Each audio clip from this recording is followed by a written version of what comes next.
Good morning, folks. Oh, beautiful room. I have to say, this is just a gorgeous forum, and I have to say thank you to Chris for putting this together because it's just a pleasure. So Chris, thank you so much. My pitch for today is, as Chris mentioned, you probably will sense an accent. So I want to dispel immediately where is this guy coming from, and he's going to talk about public sector, and it's kind of...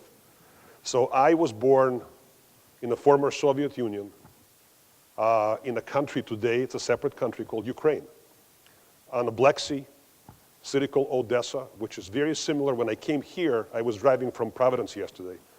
I smelled the ocean, and that smell is home to me, okay? Anytime I come even closer to anything remotely with the water, I love it. So my passion that I really live for is public sector. I know it may sound kind of oxymoron to most of you. Public sector, government, passion, those two words kind of don't fit into one sentence. How is it possible? Well, coming from the former communist society, when I came to the United States, and I am a citizen, I have top security clearance, I work with Pentagon, I work at a lot of different locations, and my passion is I'm really passionate about this country. I'm passionate about the society that this country or the values that this country represents. So this presentation is a reflection of combining that passion with technology and making government generally working faster, better, cheaper to solve a lot of issues that we face as a society.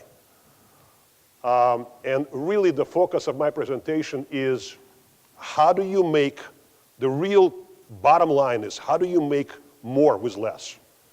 You're probably well aware that today every government on the planet, from Greece to Europe to the United States, is under enormous fiscal pressure. That's just a statement of fact.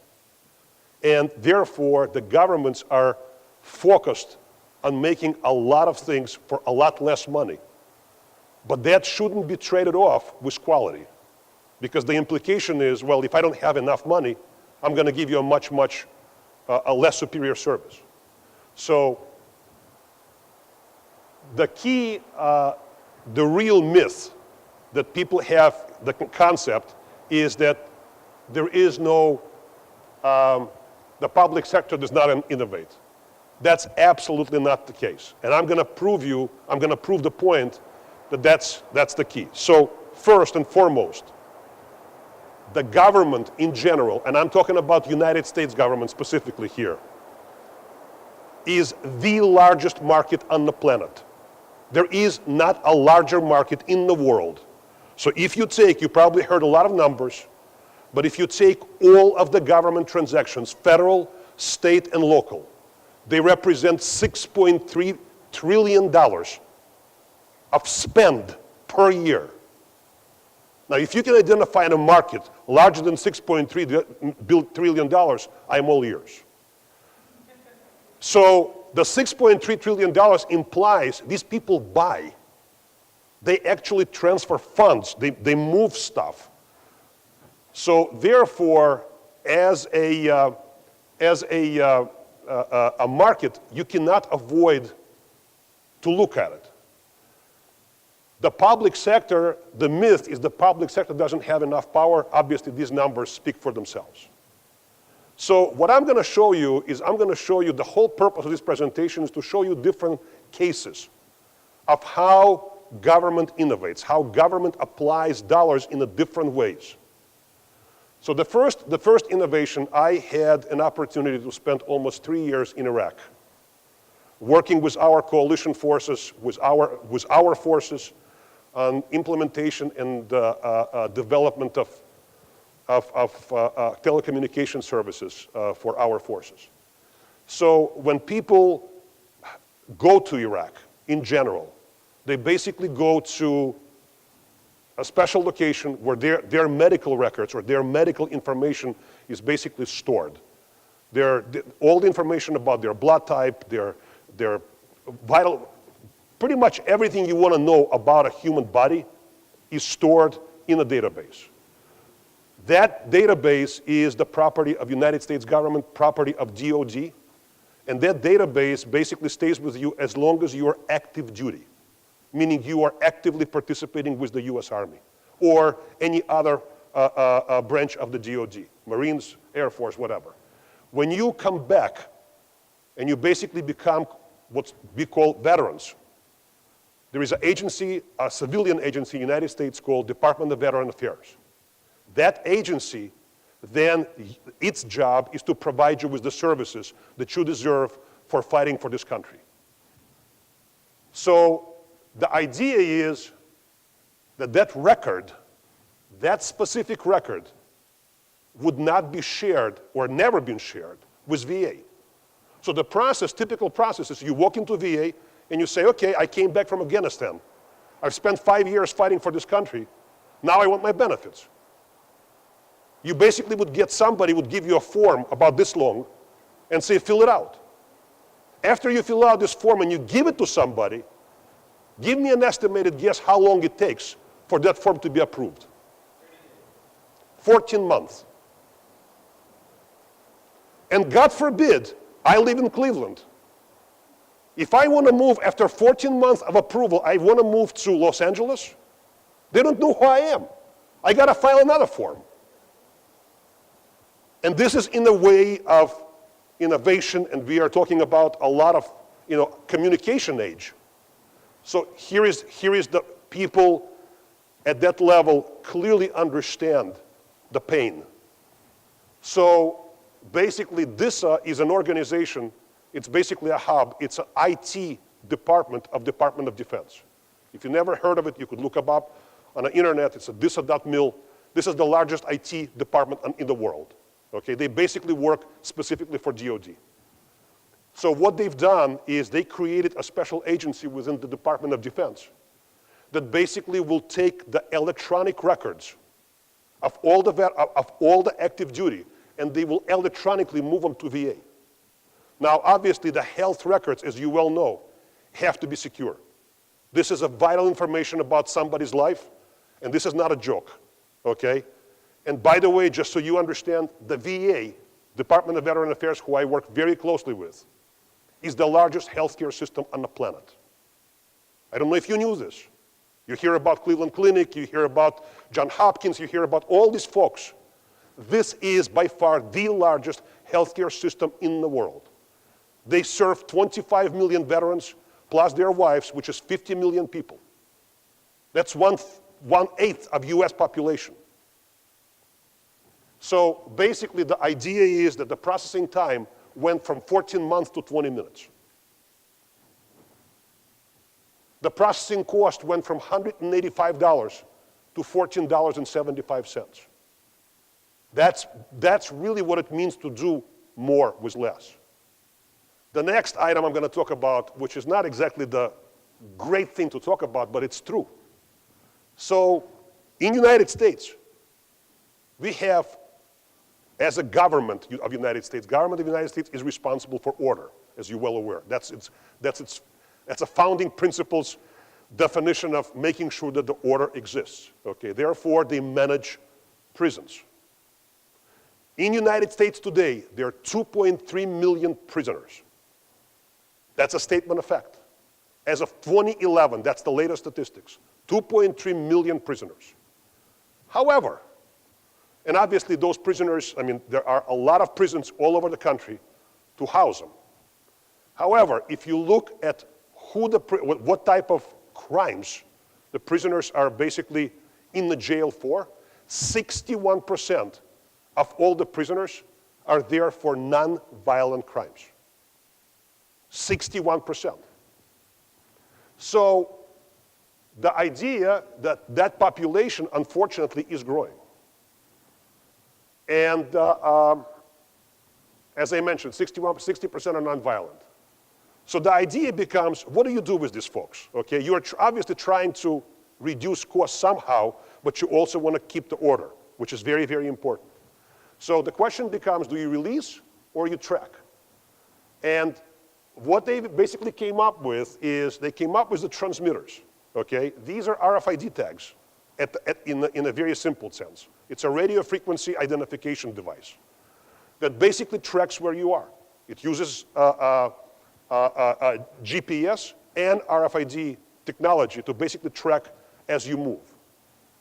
The basic premise, again, they've reduced, and this is already implemented, okay? They're using this in roughly about 150,000 inmates are now being released with these tags on them.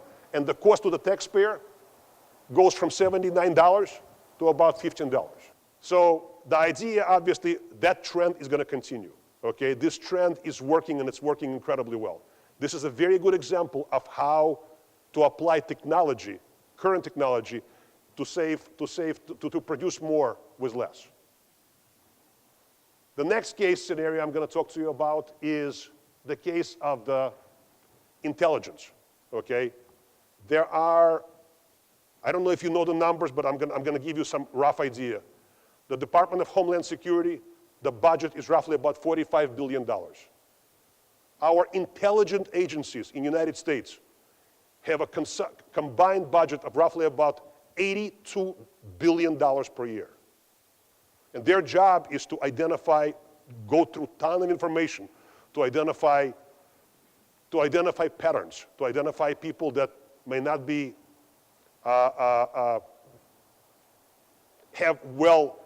being for this country. So the idea basically is the entire community is spending about $100 billion on analytics. So the innovation in this area comes from, believe it or not, out of all the places, Facebook and other social media. So there is a cost, there is a tremendous cost to analyze thousands and thousands of terabytes of data. And these terabytes of data are different. So what they basically came up with is a new way to analyze information, open source information. It's a lot cheaper. The problem with it, it's not as accurate, it's not as reliable, sometimes it's not as verifiable. However, the combination of solid statistics or technical analysis along with this information provides an enormous amount of savings. Some estimates basically describe that you could reduce the cost by almost half by doing this. So it's a trade-off. However, they're actively working on implementation of this type of strategies to come up with the way to reduce cost. Next one, in public sector, as previous speakers already mentioned, education. Education is huge. We talk about education all the time. So the idea is the higher ed, so our education cost has skyrocketed. I mean, I don't have to tell you this. You folks know that yourself. And 80% of the costs are indirect, okay? They're not in class. So to give you an idea, I have some numbers, okay, just so I am completely clear on the numbers themselves. So in the United States, the tuition and fees for the public sector rose 439%, allowing for inflation, of course. And average university spends $5 on overhead for every dollar spent teaching. So for every dollar that I directly teach a student, $5 goes into the overhead. It's just a fact.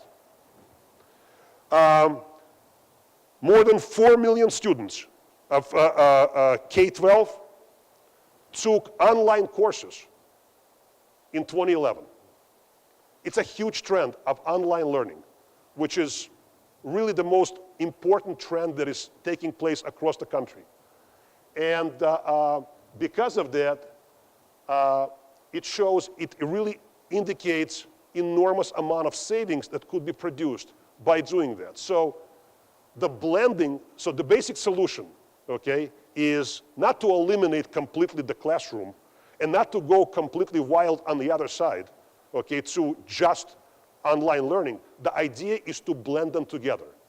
There is a combination that is being studied right now, but the combination blending online learning can prove up to 50 to 75% of the reduction in cost, which is a huge, huge number. And a new chances that the achievements in a performance will take place as well. The early studies indicate indeed so. Obviously, you also save on physical location, you save on flexibility. So this is a great way. E-learning is basically here to stay, simply because it's a way to reduce cost and deliver much, much higher results. The next part of innovation, which is also unbelievable, this is really taking by the storm. And I use this because I spent a lot of time at VA. Telemedicine. So today, I don't want to pitch specific vendors, okay, that's not my intent. But today, there are technologies that basically allow, people to take an examination, eye examination over the internet. Now think what I just said. I am an optometrist sitting in an office at VA, and you are in Iowa, okay? You are looking at a high-definition camera, and I am inspecting your eyes.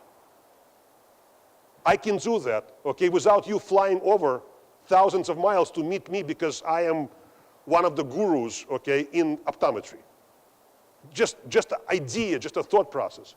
This particular process is incredibly powerful, and it allows for many, many different innovations. I don't want to dwell on it, but the idea, again, the health clinics that are popping up all over the country provide an enormous amount of savings. So the basic point, the innovation is not only possible, it's absolutely critical for the federal government, for the state government, for the local governments, and not just in the United States, anywhere in the world to innovate. They do this every day. They allow enormous amount of entrepreneurs to develop new code, to develop new ideas, to develop new systems that basically allow them to get into the market. $6.3 trillion is not an anchor. It's a huge opportunity and should be treated as such. Federal sector innovation index is going backwards overall. We are getting less. That's the myth. And what we are basically saying is any incremental change, 10, 20, $50 billion, what I showed you today in this presentation, we are looking at savings, rough savings, of about $100 billion, okay, in just 6 areas that we talked about. Those savings are not trivial. Those savings are very real. And therefore, every single pitch, every single day, that becomes real dollars. So my message is, if you have a passion for it, treat federal government or treat state governments or local governments as a customer. They are a huge customer. They are not perceived notion of being a source of a problem. They really are a part of, should be a part of the solution. Thank you very much, folks.